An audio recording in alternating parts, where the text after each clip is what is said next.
প্রিয় দর্শক, আপনাদের সবাইকে স্বাগত জানাচ্ছি এনটিভির প্রতিদিনের আয়োজন স্বাস্থ্য প্রতিদিন অনুষ্ঠানে। আপনাদের সঙ্গে আছি আমি ডাক্তার সানজিদা হোসাইন। দর্শক, যে বিষয়টি নিয়ে আজ আমরা আলোচনা করব সেটি হচ্ছে মেনিনজাইটিস। আর এই বিষয়টি নিয়ে আলোচনার জন্য আমাদের স্টুডিওতে আজ উপস্থিত আছেন এই বিষয়েরই একজন বিশেষজ্ঞ চিকিৎসক। চলুন পরিচিত হই আমাদের আজকের অতিথির সাথে। অধ্যাপক ডাক্তার সৈয়দ ওয়াহিদুর রহমান 1953 সালের 25 ডিসেম্বর বগুড়া জেলায় জন্মগ্রহণ করেন। তিনি 1976 সালে ময়মনসিংহ মেডিকেল কলেজ থেকে এমবিবিএস ডিগ্রি অর্জন করেন। এরপর তিনি চিকিৎসা বিজ্ঞানে এফসিপিএস ডিগ্রি লাভ করেন। বর্তমানে তিনি ডেল্টা মেডিকেল কলেজের নিউরো মেডিসিন বিভাগের অধ্যাপক ও বিভাগীয় প্রধান হিসেবে কর্মরত আছেন। আপনাকে স্বাগত জানাচ্ছি আমাদের অনুষ্ঠানে। ধন্যবাদ স্যার। এই যে বলছিলাম যে মেনিনজাইটিস, শুরুতেই একটু জানতে চাইবো যে এই যে মেনিনজাইটিস সেটি আসলে কি, কোন রোগটিকে বলছি? মেনিনজাইটিস হলো ব্রেনের কতগুলো পর্দা আছে, যেটাকে ইংরেজিতে বলা হয় মেনিনজেস। সেই মেনিনজেসের ইনফেকশন হলেই, পর্দাগুলোর ইনফেকশন হলেই তাকে বলে মেনিনজাইটিস। আচ্ছা। এখন পর্দা আছে তিনটা, ডাক্তারি ভাষায় যেটাকে বলা হয় ডুরা ম্যাটার, অ্যারাকনয়েড ম্যাটার, পায়া ম্যাটার। সাধারণ জন্য একটু অসুবিধা, তবুও এটা এর মধ্যে যে কোনো একটা পর্দাতে ইনফেকশন হলেই সেটাকে মেনিনজাইটিস বলা হয়। আচ্ছা, এই যে বলছিলেন যে পর্দায়, ব্রেইনের পর্দায় বা কাভারিংয়ে ইনফেকশন হলে এই সমস্যাটা হয়, এই ইনফেকশনটা কেন হচ্ছে, তার পেছনের কারণগুলো কি স্যার? ইনফেকশন সাধারণত রোগ জীবাণু বাহিত, যে ব্যাকটেরিয়া, ভাইরাস, এগুলোর দ্বারা বেশি হয়। অন্যান্য যে অর্গানিজম দেওয়া হতে পারে। তো সাধারণত আমাদের দেশে যেসব রোগ জীবাণু রোগ তৈরি করে, পায়োজেনিক বলে এটাকে, pyogenic organism, bacteria, tuberculosis, TB, যক্ষা রোগ থেকে হতে পারে, অথবা ভাইরাস থেকে হতে পারে। এই তিন ধরনের রোগ জীবাণু সংক্রমণেই এই রোগ হয়। আচ্ছা, মানে কারা এর ঝুঁকির মধ্যে পড়ছে, কারা বেশি আক্রান্ত হচ্ছে সমস্যাটিতে? সব বয়সে সব লোকই হতে পারে, ছেলে মেয়ে বা বয়স, এটা তেমন কোনো তারতম্য নাই। তবে যারা বেশি বয়স কম বাচ্চাদের এবং যারা বয়স খুব বেশি বয়স্কদের, এদের হওয়ার সম্ভাবনা বেশি। কারণ এদের হয় কি, শরীরের রোগ প্রতিরোধক ক্ষমতা আগে থেকে কম থাকে, এদের হতে সুবিধা হয়। আচ্ছা, একটু জানতে চাইবো, আপনি যেটি বলছিলেন যে ব্রেইনের একটি সমস্যা এটি, এবং ব্রেইনের কোনো সমস্যা হলে কিন্তু শুরুতেই যেটি হয় যে আমাদের রোগীরা খুব ভয় পেয়ে যান, বা এই সমস্যাটার কথা শুনলে তারা আতঙ্কিত হয়ে যান। একটু যদি তারা জানতে পারেন যে লক্ষণগুলো সাধারণত কিভাবে প্রকাশ পায়, সুনির্দিষ্ট কোনো লক্ষণ আছে কিনা মেনিনজাইটিসের? লক্ষণ হলো প্রথমে জ্বর হয়, এর সাথে হতে পারে বমি হতে পারে, মাথা ব্যথা এবং ঘাড় শক্ত হয়ে যাওয়া। এই চারটার মধ্যে এক বা একাধিক উপসর্গ যদি থাকে তাহলে মেনিনজাইটিস হওয়ার সম্ভাবনাই বেশি। আচ্ছা, এই শিশুদের ক্ষেত্রেও কি একই থাকবে? একই, শিশুদের ক্ষেত্রেও একই, বড়দের ক্ষেত্রে একই। এটা একই ধরনের, কিন্তু সবগুলোই থাকতে হবে এমন কোনো কথা নাই। হয়তো কোনোটা থাকলো কোনোটা থাকলো না, কিন্তু চারটার মধ্যে দুই বা ততোধিক থাকলে এটা মেনিনজাইটিস বলেই মনে হয়। আচ্ছা, আপনাদের কাছে কি কি সমস্যা নিয়ে আসে এই জাতীয় রোগীরা আপনাদের কাছে? তখন কমপ্লেইন, প্রথমে জ্বর নিয়ে আসে। জ্বর হয়তো একদিন দুই দিন জ্বরের পরে হয়তো দেখা গেল বমি শুরু হলো, তারপরে তীব্র মাথা ব্যথা থাকে। আমরা যখন পরীক্ষা করে দেখি তখন হয়তো দেখা যায় ঘাড়টা খুব শক্ত হয়ে গেছে, খিঁচুনি হতে পারে। আচ্ছা, খিঁচুনি হতে পারে, এটি অনেক বড়, এবং অজ্ঞান হয়ে যেতে পারে। আচ্ছা, এমনকি তার মৃত্যু পর্যন্ত হতে পারে যদি ঠিক মতো চিকিৎসা না হয়, সঠিক সময় না আসে, ঠিক চিকিৎসা না হয়, তাহলে এমনকি মৃত্যু পর্যন্ত হয়ে যেতে পারে। তাহলে সঠিক সময়ে বলতে আপনি কি বুঝিয়েছেন? হঠাৎ করে জ্বর হলেই তো ডাক্তারের কাছে চলে যায় না অনেকেই। এখন যেটি আমরা একটু ধৈর্য ধরতে বলি সাধারণত, যে জ্বর এসেছে, শুরুতেই একটা সিম্পল প্যারাসিটামল খাইয়ে হয়তো আমরা তাকে কমিয়ে রাখি, বা যারা বাবা মা আছেন বাচ্চাদের, সেক্ষেত্রে আসলে সঠিক সময়ে এই রোগটা যাতে ধরা পড়ে তার আসলে কি করা উচিত? প্রথমে যদি জ্বর হয়, জ্বরটা দেখা গেল যে সাধারণ চিকিৎসায় হয়তো 3 দিন 4 দিন 5 দিন জ্বরটা ছাড়ছে না, তাহলে বোঝা গেল জ্বরটা ঠিক মতো চিকিৎসা হচ্ছে না। আচ্ছা, বা যে ওষুধ দিচ্ছে সেই ওষুধে কাজ হচ্ছে না। এরপরে দেখা গেল খুব তীব্র মাথা ব্যথা হচ্ছে, জ্বরের সাথে সাথে জ্বরও আছে, তার সাথে মাথা ব্যথা আছে, রোগীটার খিঁচুনি হচ্ছে, যেগুলো আগেই বললাম আর কি, বা বমি শুরু হয়ে গেছে।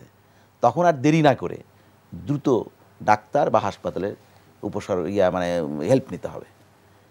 এখন ডাক্তার তখন পরীক্ষা করে কিছু ইনভেস্টিগেশন করে মানে কনফার্ম হবে যে অসুখটা আসলে সত্যি এটা কি এটা না। আচ্ছা, কারণ এটা একটা মেডিকেল ইমার্জেন্সি। যদি ঠিকমতো চিকিৎসা হয় রোগী কিন্তু ভালো হয়ে যাবে। আর যদি অবহেলা হয়, রোগীর চিকিৎসা ঠিক না হয়, সঠিক সিদ্ধান্ত না হয়, সঠিক ওষুধ না পড়ে, তাহলে এইসব রোগী তো অবশ্যই মরে যেতে পারে। আর মরে না গেলেও এমন এমন জটিলতা দেখা দিবে যে সারা জীবন সেই জটিলতাকে বহন করতে হবে। যেমন কি কি হতে পারে সেই জটিলতাগুলো যদি করা না হয় সঠিক সময় চিকিৎসা? যেরকম তার প্যারালাইসিস হয়ে যেতে পারে, শরীরের যে কোনো একটা অঙ্গ প্রত্যঙ্গ প্যারালাইসিস হয়ে যেতে পারে, কথা বন্ধ হয়ে যেতে পারে, চোখে দেখতে অসুবিধা হতে পারে, কানে শুনতে অসুবিধা হতে পারে, মানে শরীরের কোন অঙ্গ ধরবে সেই অঙ্গের মানে অসুবিধাগুলো হতে পারে। আচ্ছা, একটু চিকিৎসার দিকে যাই, বা তার আগে যখন আপনি বলছিলেন যে ইনভেস্টিগেশনের মাধ্যমে আপনারা নিশ্চিত হন, কি কি ধরনের ইনভেস্টিগেশন থাকে যার মাধ্যমে আপনারা রোগীর যে মেনিনজাইটিস আছে কিনা সেটি সম্পর্কে নিশ্চিত হন? ইনভেস্টিগেশন বিভিন্ন রকম আছে, তার মধ্যে সবচেয়ে কমন যেগুলো করতেই হয় সেগুলো সাধারণ একটা রক্ত পরীক্ষা আছে, দেখা যায় যে ইনফেকশনের কোনো তার লক্ষণ আছে কিনা। আচ্ছা, তারপরে করা হয় তার ব্লাড কালচার করা যেতে পারে, যে রক্তের কোনো সংক্রমণ আছে কিনা বা কোন জীবাণু দ্বারা সংক্রমণ, কারণ চিকিৎসাটা ওইভাবে নির্ভর করে।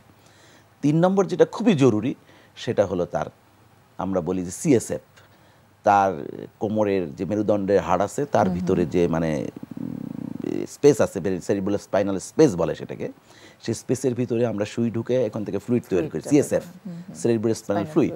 সেই ফ্লুইডটা পরীক্ষা করে কনফার্ম করা যায় যে আসলে এই অসুখটা এই ধরনের। আচ্ছা, এবং যখন আপনারা নিশ্চিত হন তারপর পরে আপনারা চিকিৎসা প্রক্রিয়াটা শুরু করেন। চিকিৎসাটা কিভাবে আসলে দিয়ে নিশ্চিত থাকেন? হওয়ার মধ্যে সবচেয়ে যে দুটা জিনিস এই সিএসএফ পরীক্ষায় পাওয়া যাবে, একটা হলো অসুখটা মেনিনজাইটিস কিনা, 2 নম্বর হলো কোন রোগ জীবাণু দ্বারা এটা হচ্ছে। আচ্ছা, এখন মেনিনজাইটিস হলে তো মেনিনজাইটিস চিকিৎসা চলবে। আমি প্রথমে যে কথা বলেছি, বেশিরভাগ ক্ষেত্রে আমাদের দেশে পায়োজেনিক ব্যাকটেরিয়া, টিউবারকুলোসিস এবং ভাইরাস, এই 3টার মধ্যে কোনটা হয় সেটা সিএসএফ পরীক্ষা করে টের পাওয়া যায়। তখন আমরা করি কি, যে অর্গানিজম দ্বারা এই অকটা হয়েছে, পায়োজেনিক হলে চিকিৎসাটা অন্যরকম, অ্যান্টিবায়োটিক দেবো আমরা। যক্ষা যদি হয়ে থাকে টিবি, তাহলে টিবির ওষুধ দিয়ে দিব। আর ভাইরাস হলে কিছু ভাইরাসের বিরুদ্ধে কিছু ওষুধ আছে, আর কিছু সিমটোমেটিক ট্রিটমেন্টও আছে। এগুলো সঠিকভাবে প্রয়োগ করলে রোগী ভালো হয়ে যাওয়ার সম্ভাবনাই বেশি। সম্ভাবনা বেশি। এই আসলে চিকিৎসার কতদিন বা ডিউরেশনটা ঠিক কতদিন ধরে চিকিৎসা চলতে থাকে সেটি ডিপেন্ড করে কার উপরে, কিসের উপরে? এটা রোগ জীবাণুটা কি সেটার উপর নির্ভর করে। যেরকম ভাইরাস হলে 5 থেকে 7 দিনের মধ্যে ভালো হয়ে যায়, টিউবারকুলোসিস হলে 6 থেকে 9 মাস চিকিৎসা করতে হয়, আর পায়োজেনিক ব্যাকটেরিয়া করতে যদি হয় তাহলে 7 থেকে 10 দিন চিকিৎসা করতে হয়। ডিপেন্ড করছে কোন জীবাণু দ্বারা আক্রান্ত হয়েছে সেটার উপরে। একটু প্রতিরোধের দিকে যাব আমরা, কারণ আমরা কিন্তু জানি যে prevention is better than cure. প্রতিরোধটা যদি আমরা জানি যে কারণে এই রোগটা থেকে আমরা দূরে থাকতে পারবো, যেসব ব্যবস্থা গ্রহণ করলে কোন কোন বিষয়গুলো আসলে মাথায় রাখা উচিত বলে মনে করেন? এখন বাচ্চাদের বিশেষ করে স্কুলে বা যেখানে ক্রাউডিং বেশি হয়, মিটিং, তারপরে সিনেমা হল, পাবলিক প্লেস যেগুলো, ধর্মীয় অনেক সময় অনুষ্ঠান হয়, সে ধর্মীয় অনেক লোক একসাথে জমা হয়, এর মধ্যে কারো যদি এই ধরনের অসুখ থাকে, যে অসুখগুলো ছড়াতে সুবিধা, বাচ্চাদের স্কুলে খুবই মানে সুবিধা আর কি ছড়াতে। তারপরে আরেকটা জিনিস যেটা বলতে হয়, রিলিজিয়াস, যে মানে অনেক লোক একসাথে জমা হয়, সেখানে অনেক লোক একসাথে থাকে, সেখানে একজনের যদি হাঁচি কাশি এগুলোর সাথে আরেকজনের ছড়া যেতে পারে। তো এই ধরনের থেকে অবশ্যই মানে আমরা যদি বিরত থাকি, যতটুকু সম্ভব ওভার ক্রাউডিং যদি অ্যাভয়েড করি, তাহলে আর একটা জিনিস আছে, স্যাঁতসেঁতে পরিবেশ, ভ্যাবসা যেটা বলে হয় কি, তারপরে একটা ঘরের মধ্যে 5 জন থাকতে পারবে, সেখানে 7 জন 8 জন 9 জন আছে, ভেন্টিলেশনটা কম থাকা, ওয়েল ভেন্টিলেটেড না, ভালো মানে আলো বাতাস আসতেছে না, এইসব জায়গায় থাকলে এর হওয়ার সম্ভাবনা বেশি থাকে। আর যাদের রোগ প্রতিরোধক ক্ষমতা কম, যেমন বয়স্ক মানুষ বললাম, বাচ্চাদের বললাম, এছাড়াও কোনো অসুখ আছে, যেমন একটা লোকের ক্যান্সার আছে দীর্ঘদিন, একটা লোকের ডায়াবেটিস আছে দীর্ঘদিন, এদের শরীরে রোগ প্রতিরোধক ক্ষমতা কম থাকে। অন্য লোকের হয়তো হচ্ছে না, ওই পরিবেশে ওই লোকটার হয়ে যাচ্ছে। সেই জন্য একটু সাবধান থাকতে হয়, যে মানে যাদের হওয়ার সম্ভাবনা বেশি তারা যেন একটু আইসোলেটেড থাকে, অনেক লোক একসাথে না থাকে, ব্যবসা পরিবেশে না থাকে, যেখানে আলো বাতাস নেই সেখানে না থাকে, অন্ধকার ভিতরে না থাকে, এইসব পরিবেশে হলে ভালো। আচ্ছা, একটু স্যার জানতে চাইবো, দেখা যায় যে একটি শিশু তার জ্বরের সাথে সাথে প্রথম দিকেই বা হয়তো 1 দিন পরে বা 2 দিন পরে খিঁচুনিটা শুরু হয়ে গেল, তাৎক্ষণিকভাবে আসলে বাবা মায়ের তখন কি করা উচিত? আমাদের এই অনুষ্ঠান দেখার পরে হয়তো তাদের প্রথমে মনে হয়ে যেতে পারে যে তাদের শিশুটির মেনিনজাইটিস হয়েছে কিনা, আসলে তারা তখন কি করবে তাৎক্ষণিকভাবে? এটা নিয়ম হলো যে তাৎক্ষণিকভাবে বাসায় করা খুব কঠিন হবে, এবং বাচ্চারা আসলে মেনিনজাইটিস ছাড়া অন্য কারণেও খিঁচুনি হতে পারে, ফেব্রাইল ইলনেস বলে, কিন্তু ভয় পেয়ে যেতে পারে অনেকেই। এছাড়া ব্রেনের নিজস্ব ইনফেকশন আছে, এনকেফালাইটিস, তাতেও খিঁচুনি হতে পারে। কাজে অ্যাকচুয়ালি মেনিনজাইটিস হয়েছে কি হয় নাই, এটা বাসায় যারা মেডিকেল রিলেটেড লোক না, তাদের কিন্তু সিদ্ধান্ত নেওয়া খুব মুশকিল।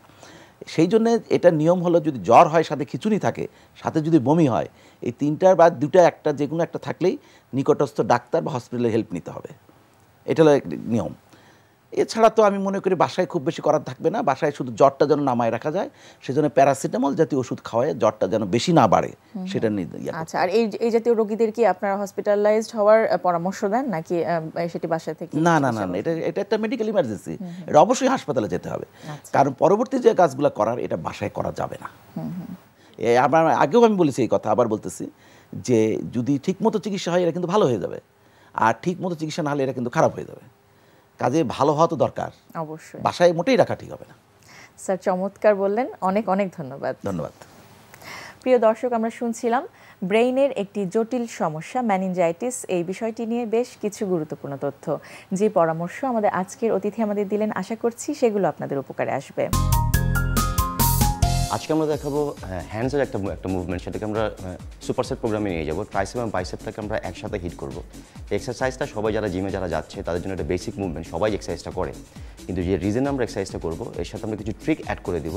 রিজনটা হচ্ছে এই, খুব তাড়াতাড়ি যাতে হাতের মানে ম্যাসিভনেসটা যাতে বেড়ে যায়।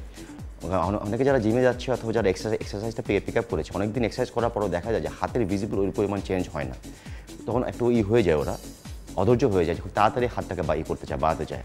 তো রেগুলার প্রোগ্রামে দেখা যায় যে গ্র্যাজুয়ালি আপনার হাতটা বাড়বে, কিন্তু কিছু ট্রিক যদি আমি অ্যাপ্লাই করি যে জিনিসটা হবে, আপনার হাতটা খুব র্যাপিডলি বাড়বে। র্যাপিডলি বলতে বোঝাচ্ছে যে একটা ট্রিক আছে, যে ট্রিকের মাধ্যমে আপনি একদিনে আপনার হাতটা 1 ইঞ্চি পর্যন্ত আপনি বাড়াতে পারবেন। এখন প্রথমে আমি এক্সারসাইজটা দেখাবো, এরপরে বলবো যে ট্রিকটা কীভাবে আপনি করবেন। যদি ট্রিকটা আপনি কমপ্লিটলি যদি করেন ফলো করেন, তাহলে জাস্ট উইদিন 24 আওয়ার্সে আপনার হাতের ভিজিবিলিটি 1 ইঞ্চি বেড়ে যাবে। এখন প্রথমে দেখুন যে এক্সারসাইজটা আমরা কীভাবে করবো, এরপর আমি ট্রিকটা বলে দিচ্ছি আপনাদের। ওকে। ট্রেডিশনাল যে ট্রাইসেপের যে মুভমেন্ট, একদম বেসিক মুভমেন্ট, সেটাকে আমরা বলি হচ্ছে ফ্রেঞ্চ প্রেস। সেটা হচ্ছে ট্রাইসেপের স্ট্যান্ডিং অবস্থায় করবো আমরা। ওকে, গো। খেয়াল করবেন, আগেও আমরা দেখিয়েছিলাম এই মুভমেন্টে, বেসিক মুভমেন্টে কীভাবে এক্সারসাইজটা করতে হয়। যে আপার আর্মস ফিক্স থাকবে, শুধু 4 আর্মসটা আপ ডাউন করবে এবং অল দ্য ওয়ে নামবে, নিচের দিকে নামবে, উপরে উঠবে। নিঃশ্বাসটা হচ্ছে নাক দিয়ে নিবে, যখন নামবে উঠবে তখন মুখ দিয়ে ছাড়বে। ওকে, এইটা 12 রেপিটেশন যখন আপনার শেষ হয়ে যাবে তখনই জাস্ট এটা রাখবেন। ওকে, রাখার পরে সঙ্গে সঙ্গে আপনার অপোজিং মাসল যেটা বাইসেপের সেটাতে আপনি হিট করবেন। গো। এখানে সেম থাকবে, আপনি খেয়াল রাখবেন যাতে আপনার এলবোটা সামনের দিকে না যায়। এলবো সামনের দিকে চলে গেলে আপনার ডেলসে মাসেলে গিয়ে কাজ করবে। ম্যাক্সিমাম আপনার মুভমেন্টটা হবে হচ্ছে আপনার 4 আর্মস থেকে, আপার আর্মসটা থাকবে, কিন্তু পাওয়ারটা থাকবে হচ্ছে আপনার বাইসেপ থেকে। যখনই 12 রেপিটেশন হয়ে যাবে তখন রেখে দিবেন। এটা এই দুইটা এক্সারসাইজ মিলে এটাকে আমরা বলি 1 সেট। আমরা এই প্রোগ্রামটাকে বলছি হচ্ছে সুপার সেট। এভাবে আপনি 3 সেট মারবেন। রিপিটেশন হবে, এমন একটা ওয়েট নেবেন যে ওয়েট আপনি 12, গ্র্যাজুয়ালি একটু বাড়াবেন, অল্প করে বাড়াবেন 10, এরপর গ্র্যাজুয়ালি বাড়াবেন 8, 12, 10, 8, এই 3 সেট। ওকে, এখন আপনি বলবেন যে এক্সারসাইজটা কিন্তু আমরা সবসময় করি এবং যে কোনো জিমে গেলে এক্সারসাইজটা কিন্তু সবাই করে, তাহলে আমি 24 ঘন্টা 1 ইঞ্চি কীভাবে বাড়াবো হাতটা। ট্রিকটা হচ্ছে এই, আপনি এক্সারসাইজটা যখন আপনি যদি মনে করেন আপনার প্রোগ্রাম থাকে যে আপনি হাতটাকে আগে বাড়াবেন, তাহলে যে জিনিসটা করবেন, আপনি আপাতত অ্যাটলিস্ট 48 আওয়ার্স মানে জিমের কোনো মুভমেন্ট করা অথবা যে কোনো ধরনের এক্সারসাইজ করা আপাতত বন্ধ করবেন। 48 আওয়ার্স বন্ধ করার পরে যেদিন এই প্রোগ্রামে যাবেন সেদিন যে জিনিসটা করবেন, সকালে ঘুম থেকে ওঠার পর থেকে রাতে ঘুমাতে যাওয়ার আগ পর্যন্ত এভরি 1 আওয়ার আপনি এই এক্সারসাইজটা 3 সেট করে মারবেন। It's very simple. এই এক্সারসাইজটা করতে আপনার 5 থেকে 6 মিনিটের বেশি লাগবে না, কিন্তু খেয়াল করবেন যে এভরি 1 আওয়ার এইটা করবেন এবং খেয়াল রাখবেন যে সারাদিনে যাতে অ্যাটলিস্ট 8 বার এই জিনিসটা হয় আপনার, মানে 1 ঘন্টা পর যাতে 8 বার হয়, মানে অ্যাটলিস্ট আপনার 8 ঘন্টা যাতে আপনি এইটা থাকেন, প্রোগ্রামে থাকেন। এরপর আবার 48 আওয়ার্স আপনি রেস্টে চলে যাবেন, কোনো ধরনের মুভমেন্ট করবেন না, চেস্টের, না ল্যাটসের, না লেগসের, কোনো কার্ডিওভাস্কুলার মুভমেন্ট কিছুই আপনি করবেন না। আবার 48 আওয়ার্স চলে যাবেন রেস্টে চলে গেলে 48 আওয়ার্স পরে যদি আপনি মেজারমেন্ট নেন, দেখবেন যে মিনিমাম 1 ইঞ্চি হাত আপনার বেড়ে গেছে। কারো আবার দেখা যায় 1 ইঞ্চির বেশি বেড়ে যায়। তবে একটা জিনিস খেয়াল রাখবেন, এইটা করার সময় আপনি কোনো রকমের আপনি যদি প্রোটিন ইনটেক যদি না করেন, যদি আপনার ফুড হ্যাবিটে কোনো রকম যদি নিউট্রিশন যদি কমে যায়, তাহলে কিন্তু এই পরিমাণ ভিজিবল চেঞ্জ হবে না। বরং বলবো কিছু ক্ষেত্রে আপনি আপনার খাওয়াটা বাড়িয়ে দেবেন, কিন্তু খাওয়া মানে কি বাড়াবেন না, ফ্যাট বাড়াবেন না, কার্বস বাড়াবেন না। কার্বস এবং ফ্যাট যা থাকে তাই থাকবে। এর সাথে আপনি যে জিনিসটা করবেন যে আপনি প্রোটিনটা করে দিবেন, বাড়িয়ে দিবেন। বাড়িয়ে দিলে 48 আওয়ার্স পরে যে এইটা পাবেন। 48 আওয়ার্স পরে আপনি যে নর্মাল মুভমেন্টটাই করতে পারবেন। তবে এই প্রোগ্রামটা আপনি প্রত্যেক সপ্তাহে কখনোই আপনি যদি করেন, তাহলে আপনার কিন্তু মাসলগুলো কিন্তু ব্রেকডাউন হবে। এটা আপনি যেটা করতে পারেন 2 থেকে 3 মাস পরে একবার করতে পারেন। এইভাবে গ্র্যাজুয়ালি আপনি হাতের ম্যাসকুলারিটি অথবা মেজারমেন্টে আপনি অ্যাডাপ্ট করতে পারবেন। প্রিয় দর্শক, হঠাৎ আপনার কিংবা আপনার পাশের যে কারোই বুকে ব্যথা শুরু হয়ে যেতে পারে। একজন বিশেষজ্ঞ চিকিৎসকের কাছে যাবার আগে প্রাথমিকভাবে কি করণীয় তা নিয়ে চলুন শুনি আমাদের এখনকার আয়োজন। এখন আপনি বাসায় বসে আছেন, বুকে ব্যথা হচ্ছে, আপনি সন্দেহ করছেন যে তার হার্ট অ্যাটাকের দিকে যেতে পারে, আপনি কি করবেন? এ ধরনের রোগীদের সাধারণত বাসায় অনেকেরই অ্যাসপ্রিন জাতীয় ট্যাবলেট থাকে। এই ট্যাবলেটটি 300 মিলিগ্রাম পানিতে গুলিয়ে আপনি সাথে সাথে তাকে খাইয়ে দিবেন। কারো কারো বাসায় অনেকেই আছেন আমাদের এই সময়ে দেখা যায় যে বাসায় কিছু স্প্রে রাখেন, যেমন নাইট্রোগ্লিসারিন স্প্রে বা জিটিএন স্প্রে বলি। এটির সাথে সাথে তার জিহ্বার নিচে 2 চাপ দিয়ে দিবেন। যদি আপনি তাকে এই অ্যাসপ্রিন এবং গ্লিসারিন যে নাইট্রোগ্লিসারিন স্প্রেটি যদি আপনি দিতে পারেন, ধরে নেওয়া যায় যে তিনি প্রায় বিপদ মুক্ত। এই অবস্থায় আপনার কাজ হচ্ছে যত দ্রুত সম্ভব তাকে নিকটস্থ হাসপাতালে গিয়ে চিকিৎসার ব্যবস্থা করা। দর্শক, আমাদের আজকের স্বাস্থ্য প্রতিদিনের হেলথ টিপস। অতিরিক্ত মদ পানে খাদ্যনালী ও লিভার ক্যান্সারের ঝুঁকি বাড়ে। স্তন ও মলাশয় ক্যান্সারের সঙ্গেও মদ পানের অভ্যাসের সম্ভাব্য যোগাযোগ রয়েছে। ক্যান্সারের কবল থেকে বাঁচতে হলে মদ পানের অভ্যাস থাকলে তা ছেড়ে দেয়াই হবে উত্তম। প্রিয় দর্শক, স্বাস্থ্য প্রতিদিন সম্পর্কে যদি আপনাদের কিছু জানার থাকে কিংবা কোনো পরামর্শ যদি আমাদের দেবার থাকে, জানাতে পারেন এই ঠিকানায়। প্রযোজক স্বাস্থ্য প্রতিদিন, এনটিভি, বিএসসি ভবন, 7 তলা, 102 কাজী নজরুল ইসলাম এভিনিউ, কারওয়ান বাজার, ঢাকা 1215। ফ্যাক্স 914338 থেকে 7 পর্যন্ত, অথবা ইমেইল করুন স্বাস্থ্যপ্রতিদিন@ntvpt.com এই ঠিকানায়। দর্শক, স্বাস্থ্য প্রতিদিনের আগামী পর্বে আপনাদের জন্য যা থাকছে। অ্যাকচুয়ালি ব্লডটা আসলে এত কমন, যখন পিউবার্টিতে যায় ছেলে বা একটা মেয়ে, একটা বয়সের সন্ধিক্ষণে 12 থেকে 13, 14 এই সময়টা শুরু হয়। তাদের শরীরের মধ্যে কিছু হরমোনাল চেঞ্জেস হয়। একটা ছেলে থেকে is turning into a man, একটা মেয়ে থেকে ইজ টার্নিং ইন্টু ওমেন। এই জিনিসটার সময় এই হরমোনাল চেঞ্জেসটা হয়, তখনই ব্রনটা হয়। প্রিয় দর্শক, বিশ্বের যে কোনো প্রান্ত থেকে যে কোনো সময় আপনাদেরই পছন্দের অনুষ্ঠান স্বাস্থ্য প্রতিদিন দেখতে চাইলে ভিজিট করুন আমাদের পূর্ণাঙ্গ ওয়েব পোর্টাল www.ntvbd.com। দর্শক, আজ এই পর্যন্তই।